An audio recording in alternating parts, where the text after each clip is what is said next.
don't like that emotion of self-deception.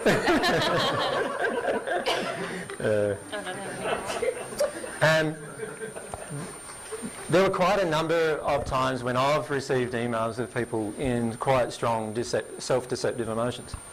One of the greatest ones that have been happening a lot to me because of my own law of attraction is this projection that I get from people all the time that I'm not Jesus, right? So every time they hear it on a DVD or they hear me say it in a public setting, there's this resistance comes up within them, and the first thing they want to do is tell me that I'm not Jesus, and I'm actually Alan John Miller, and then they tell me, haven't you thought about that? Like, well, yes. The truth is, actually, yeah, I have thought about that, right? and I have had to deal with a lot of emotions about that, trust me. But there's this feeling that a lot of people have that rises in them, you see, and that the feeling is like he can't be. Like, many of you have these feelings, right? Even now, like, to be honest, the majority of you still have them, which is fine. He can't be. He's so normal. Actually, sometimes he's a bit crass, and sometimes he's a bit, all of these different... He doesn't have good grammar. Doesn't have good grammar at all. My grammar's been shocking ever since I can remember. He doesn't use good diction, and, Australian accent, how can that ever be possible anyway? And so, like, all of these things get projected at me, which come from your own doubts and fears and feelings. Does that make sense? And their own doubts and fears and feelings are a lot of times huge judgments about Jesus, about what I'm meant to be like in your mind.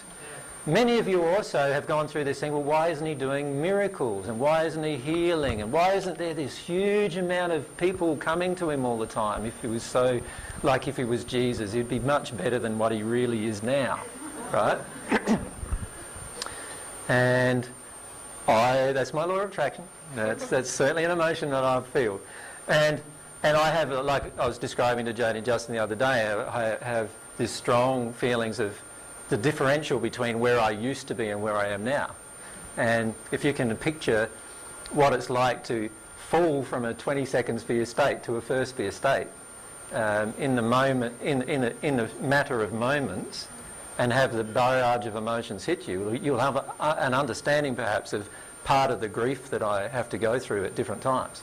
So the law of attraction is that stuff's getting hammered at me. So I've got to look at it and say, all right, so, I obviously don't want to stand up and be counted. I don't want to have people notice me as who I am. I don't want to be outstanding. I don't want to do all of these things. These are all feelings that I have within me.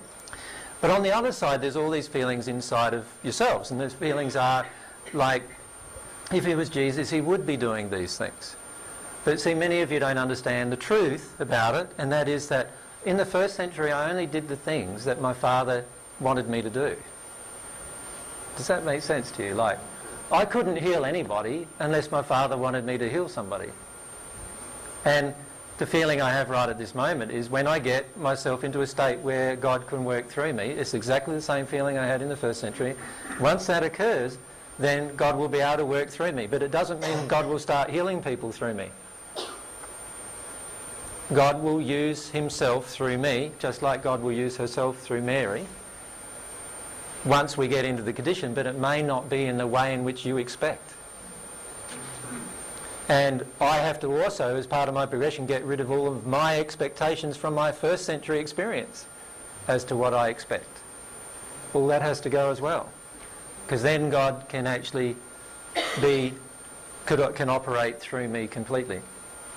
So a lot of times what we're really triggering, when I say I'm Jesus and these emotions come up inside of you, what's being triggered is all of your religious concepts and constructions about who Jesus is and what Jesus is and what Jesus would say and what Jesus would do and how Jesus would live his life.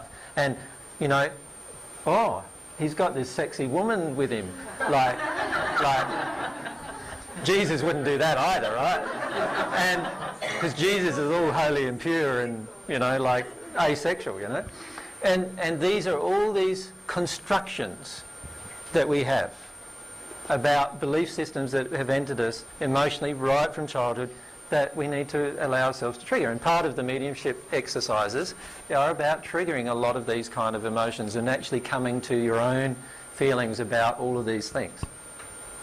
So what I'm saying is that everything that happens to you in your law of attraction, including you sitting in front of somebody saying he's Jesus, is a part of something that will be triggered inside of you. When you own that emotionally, you will actually not feel the need to tell me that I'm not Jesus. Does that make sense? Just like I don't feel when Klaus comes up and says, "Oh, hi, I'm Klaus," I don't say, "No, you're not Klaus." I don't feel the need to tell Klaus that he's not Klaus. Right? Klaus believes he's Klaus, so I accept it. I don't have an emotional need to convince him otherwise. Right? Although for many of you, to be frank, you are not the real person you could be. And the truth is that this process is leading you to the real person you will be. And that's the beauty of the process, is you become the most powerful thing you can be, which is a beautiful, beautiful process. So the fact that we want to tell somebody else off, or we want to tell somebody else what we think of them, generally also comes from an emotion inside of ourselves that we're deceiving ourselves about. Can you see that?